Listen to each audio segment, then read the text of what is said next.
Ave Cristo, pelo Espírito Emmanuel. Psicografia Francisco Cândido Xavier. Primeira parte. Capítulo 7. Martírio e amor. Atirado ao calabouço, o irmão Corvino passou a experimentar os efeitos da implacável perseguição de Opílio Vetúrio. Ordenações dos assessores de Maximino começaram a aparecer, recomendando o suplício dos chamados desordeiros galileus. Artêmio Cimbro e alguns outros patrícios influentes embalde tentaram opor resistência à chacina criminosa, porque o deplorável movimento alastrou-se irrefreável. Álcio Noviciano, velho guerreiro da Trácia, chegou à cidade em companhia de alguns frumentários na posição de enviado do tirano que comandava o poder, sendo recebido festivamente.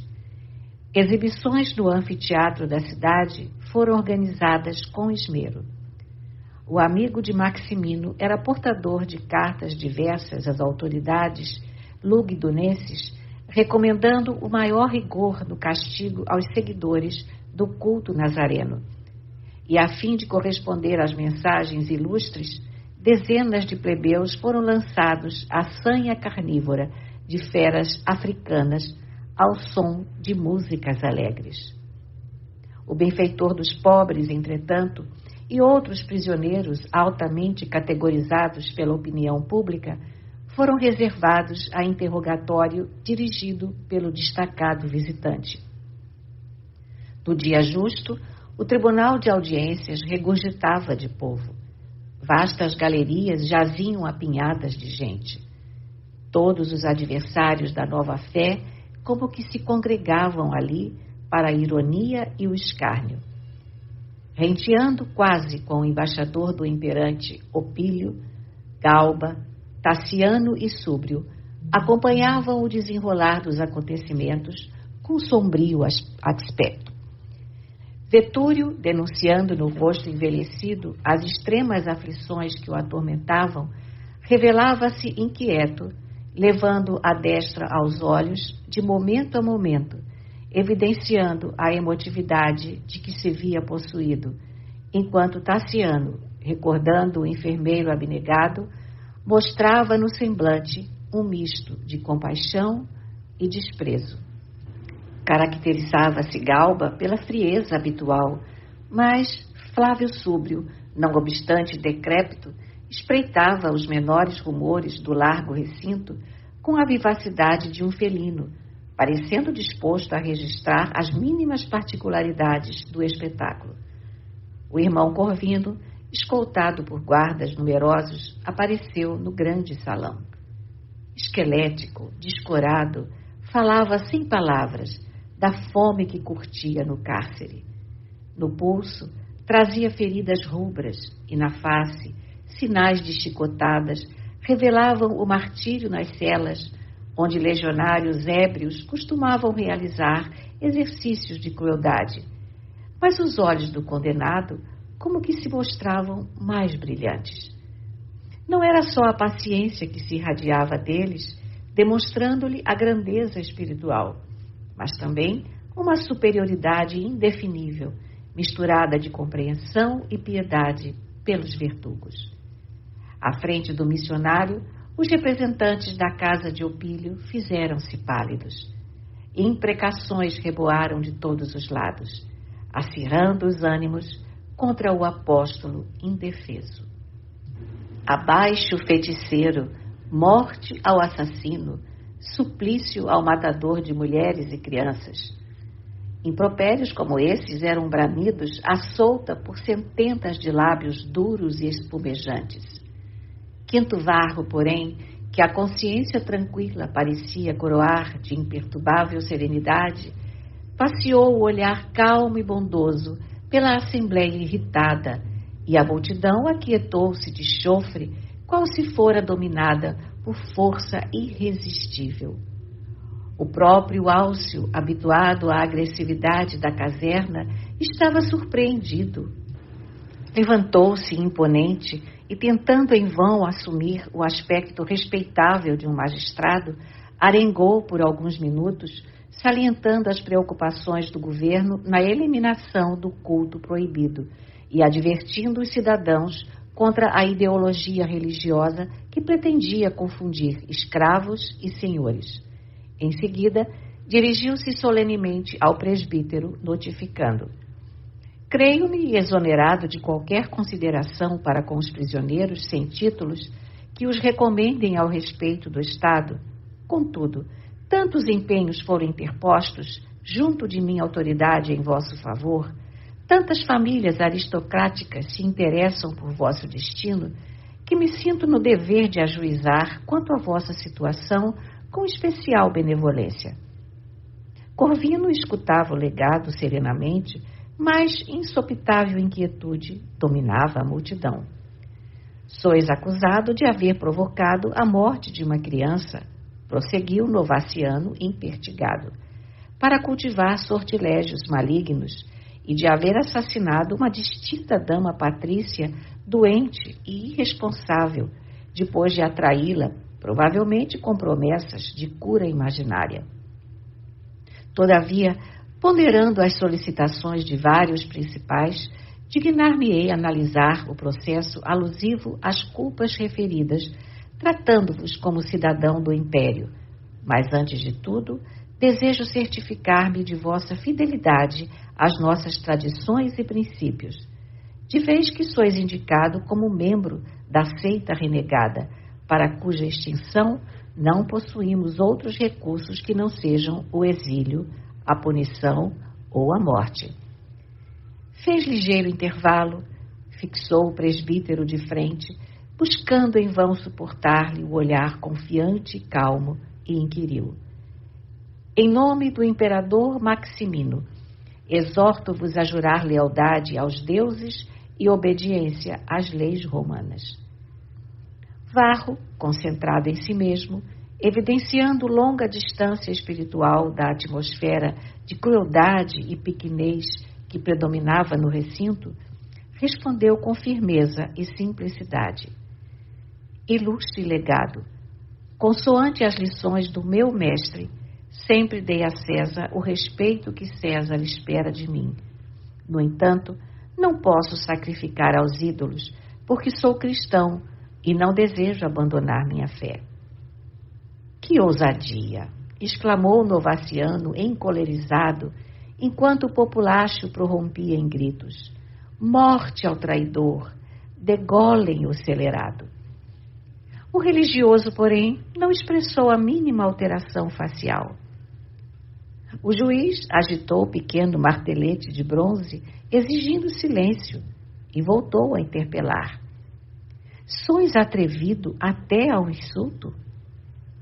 Rogo-vos desculpas se a minha palavra incomoda, no entanto, indagais e respondo por minha vez. A atitude serena e digna de Corvino de novo impusera quietação à grande assembleia. Álcio enxugou o suor copioso que lhe corria da fronte enrugada e tornou: confessais então vosso conúbio com a seita maldita dos nazarenos? Não vejo qualquer maldição nela, replicou o preso sem azedume. Os seguidores do Evangelho são amigos da fraternidade, do serviço, da bondade e do perdão. O emissário de César passou a destra pela calva oleosa, brandiu um bastão de prata no estrado em que se apoiava e bradou: sois apenas velha quadrilha de mentirosos. Que fraternidade poderia ensinar-vos um galileu desconhecido que vos induz ao suplício há quase 200 anos? Que serviço prestaríeis à coletividade pregando a indisciplina entre os escravos com falaciosas promessas de um reino celestial? Que bondade exerceríeis conduzindo mulheres e crianças ao espetáculo sangrento dos circos? E que perdão conseguireis exemplificar quando o vosso heroísmo não passa de vileza e humilhação?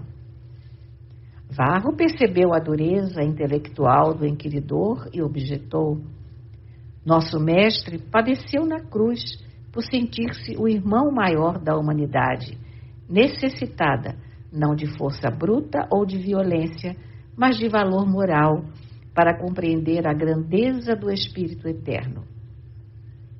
O serviço para nós não é a exploração do homem pelo homem, e sim o livre acesso da criatura ao trabalho, para o engrandecimento dos méritos pessoais de cada um. A bondade em nosso campo de ação Alcio, entretanto, cortou-lhe a palavra, gesticulando furioso. Calai-vos, por que aturar o vosso sermão sem nexo? Ignorais, porventura, que posso decidir sobre o vosso destino? Nossos destinos jazem nas mãos de Deus, retorquiu Varro sereno. Sabeis que posso lavrar a vossa sentença de morte? Respeitável legado, o poder transitório do mundo está em vossas determinações. Obedecei a César, ordenando o que vos aprouver. Obedecerei a Cristo, submetendo-me à vossa vontade. Novaciano trocou o expressivo olhar com Vetúrio, como se estivessem acertando em silêncio os pontos de vista que lhes eram comuns, e clamou: não tolero o sarcasmo. Convocou um dos assessores e recomendou que o prisioneiro recebesse 3 chicotadas de relho curto à boca. Um guarda de aspecto feroz foi escolhido. Varro, enquanto açoitado, parecia em oração. O sangue borbotava-lhe dos lábios, escorrendo sobre a túnica humilde, quando um jovem, aproximando-se, ajoelhou-se junto dele e exclamou em pranto: Pai Corvino, eu sou teu filho. Recolheste-me quando eu vagava na rua sem ninguém. Deste-me uma profissão e uma vida digna.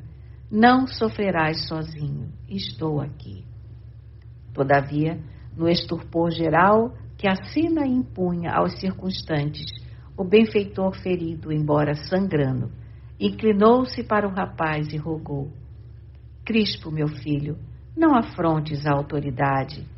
Por que te rebelas assim, se ainda não foste chamado?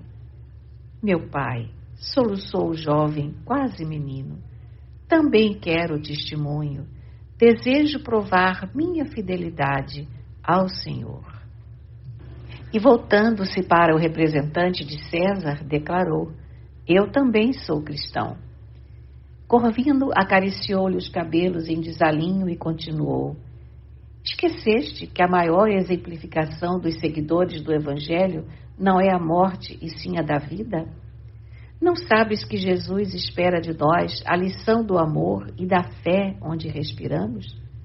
Meu testemunho no tribunal ou no anfiteatro será dos mais fáceis, mas poderás honrar o nosso Mestre de maneira mais sacrificial e mais nobre, trabalhando por ele, em benefício dos nossos irmãos em humanidade, e por ele sofrendo dia a dia. Vai em paz, não desrespeites o mensageiro do imperador. Como se o ambiente estivesse magnetizado por forças intangíveis, o moço, enxugando as lágrimas, saiu sem ser molestado por ninguém.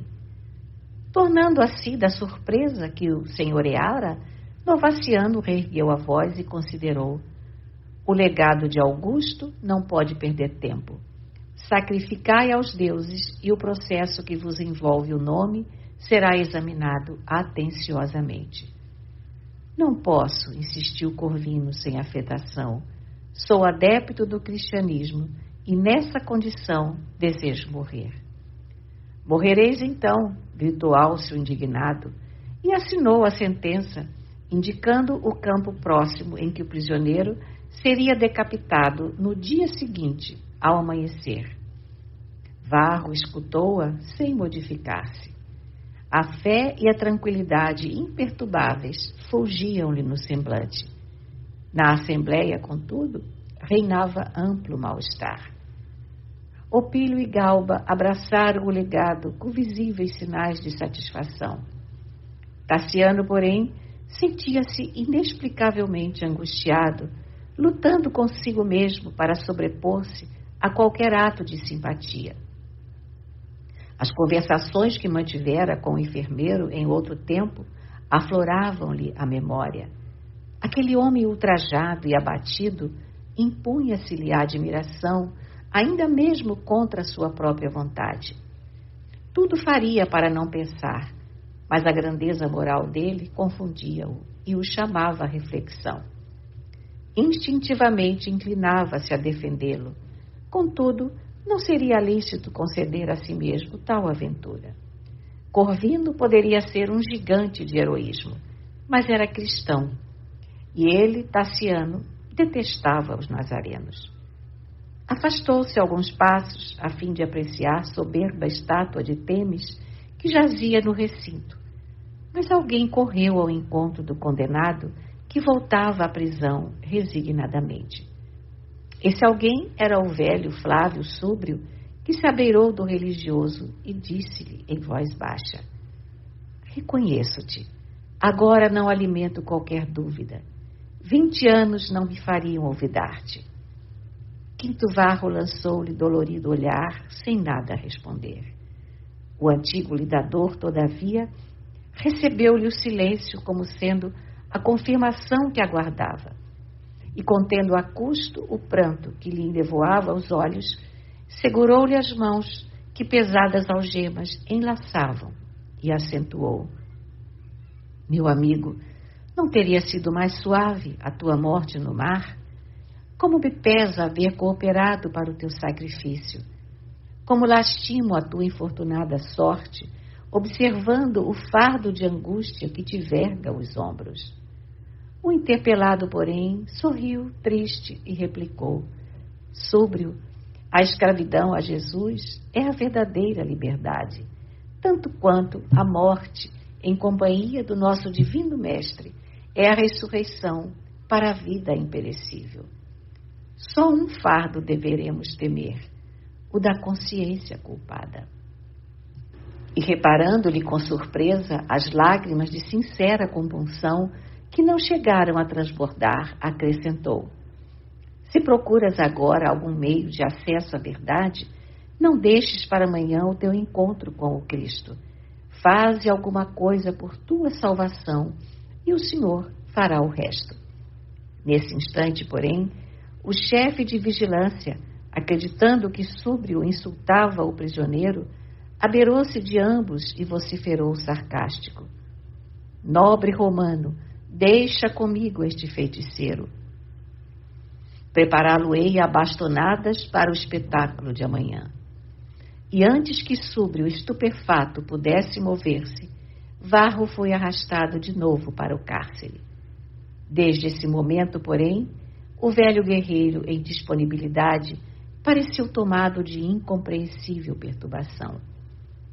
Desligou-se dos amigos íntimos, dirigiu-se apressadamente à herdade, retirou de antigo cofre todas as peças de ouro que possuía e voltou ao centro da cidade, procurando os companheiros do irmão Corvino. Nos arredores da igreja, num telheiro abandonado, encontrou Ennio Pudens, por indicação de algumas mulheres piedosas. Deu-se a conhecer ao clérigo respeitável e entregou-lhe para a igreja de João, onde todo o dinheiro que pudera amealhar durante anos, rogando-lhe abençoar as suas novas resoluções. Ennio, comovido, orou em companhia dele, deprecando a assistência celestial e confortando com generosas palavras de bondade, compreensão e fé. Apesar de semelhante socorro, o velho soldado parecia diferente, abstraído, dementado. Em vão, Opílio procurou em casa. Debalde Tassiano buscou-lhe a companhia.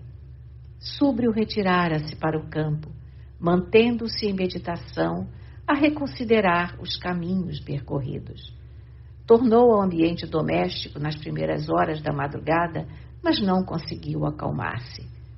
Quando Vetúrio veio acordá-lo para seguirem juntos no rumo do campo da execução, já havia seguido para o local onde Galba e o pai a ele se reuniram.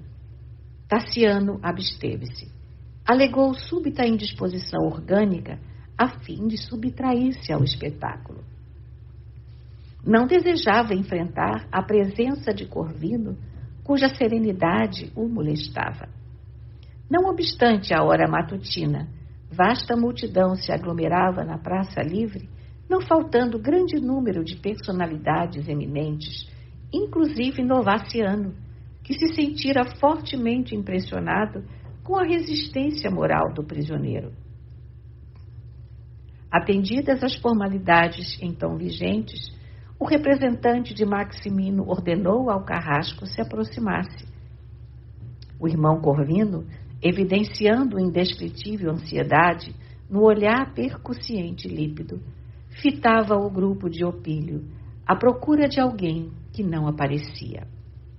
Pesados momentos transcorreram. A natureza, como que indiferente aos crimes e aos infortúnios dos homens, engalanava-se de luz. O sol coroava a paisagem com raios de ouro, enquanto o vento cantava em sopros frescos, carreando para longe a fragrância das ramarias em flor. Entristecido, de vez que não conseguira surpreender Tassiano na assembleia popular que o rodeava, Quinto Varro passou a oração silenciosa. Espiritualmente distanciado do ensurdecedor vozerio, observou que vultos luminosos o acariciavam. Lembrou-se insistentemente do venerando Corvino e sentiu-se consolado com a perspectiva de igualmente morrer na reafirmação de sua fé.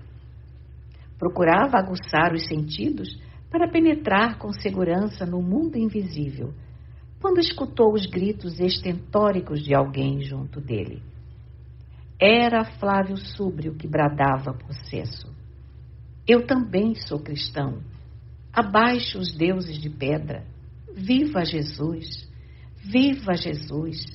Prendam-me! Prendam-me com razão. Sou um assassino que se transforma.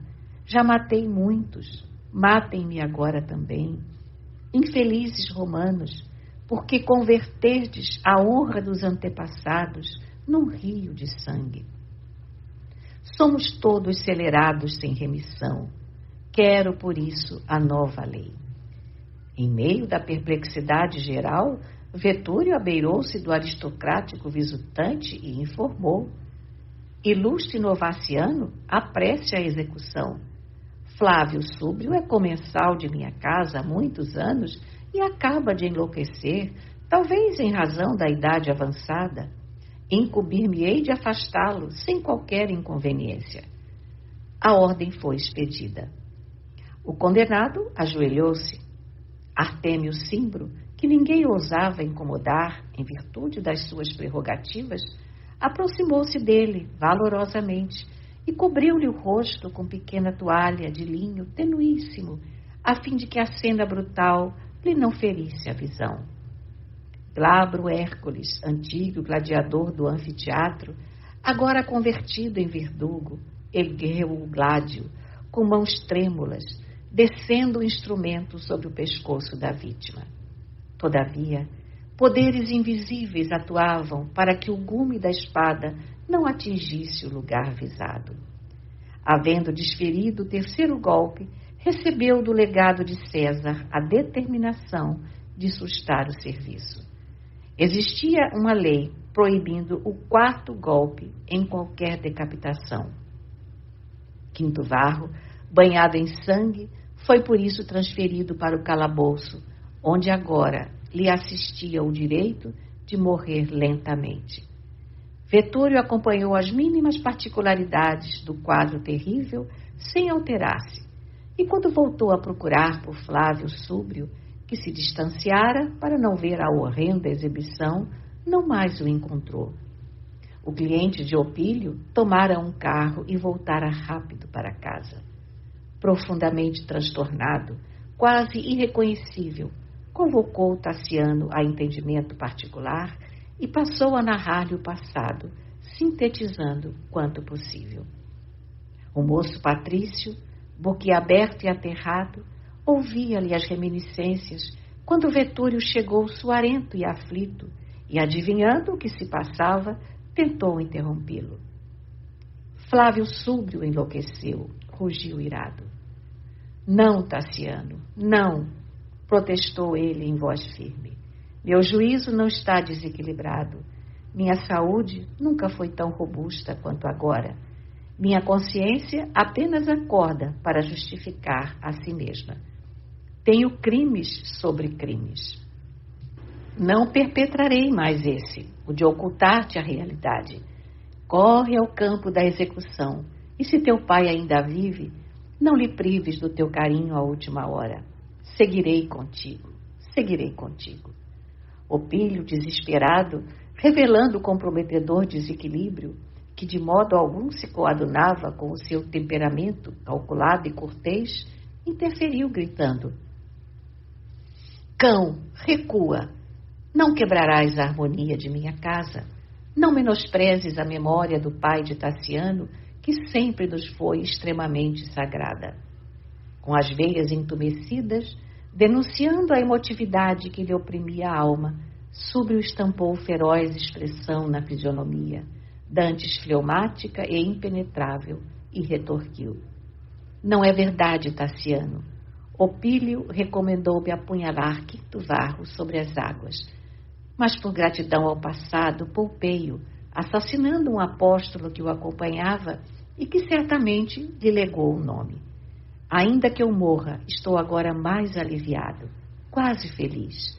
Extravasei o fel que me envenenava o coração. Expeli algo de minha própria baixeza. Mas não percamos tempo. Sigamos. Vetúrio, porém, de imediato, cingiu-lhe a cintura e imobilizou-lhe os braços, chamando os servos, alarmado e lívido. Escravos musculosos, em obediência ao amo, trancafiaram no aposento primorosamente mobiliado, mas escuro e triste. O lidador do pretérito, não obstante a senectude, mostrava naquela hora a agilidade de um tigre posto a ferros, tentando reagir à altura da agressão. Todavia, antes que Opílio e o esposo de Helena se retirassem, Súbrio calou-se inexplicavelmente. Brilhavam-lhe agora os olhos, tomados de estranha lucidez, e transcorridos alguns instantes, falou pausadamente: Tassiano, minha história é a versão real dos fatos. Algo me diz ao espírito que teu pai ainda não partiu. Vetúrio encarcerou-me, supondo asfixiar a verdade. Naturalmente acredita que poderá reter-me, quanto fez com a tua desventurada mãe. Entretanto, engana a si mesmo, mais uma vez. E já que me sinto impossibilitado de uma confissão à frente do legado de Augusto, a fim de receber o castigo que mereço, morrerei para que creias em mim. Troco minha vida prejudicial e inútil pelos momentos de consolo que Varro nos merece. Opílio desferiu uma risada nervosa, reiterando a convicção de que o companheiro delirava. Súbrio, no entanto, continuou calmo, dirigindo-se ao rapaz. Quando eu tiver punido a mim mesmo, pondera a minha revelação e não vaciles. Vetúrio, porém, impediu qualquer novo entendimento. Arrastou o genro para o interior doméstico, convidando-o a preparar-se para a refeição. No triclínio, buscou dissipar a tristeza do filho adotivo, ensaiando conversação alegre e calmante, e, fim do repasto, passaram a breve repouso em amplo terraço, ambos procurando distração e refazimento. Quando o filho de Cíntia parecia mais animado, eis que surge Epípodo, muito pálido, anunciando que o velho Súbrio se dependurara na grade mais alta da câmara-prisão. Entriado e Padastro entreolharam-se, apavorados.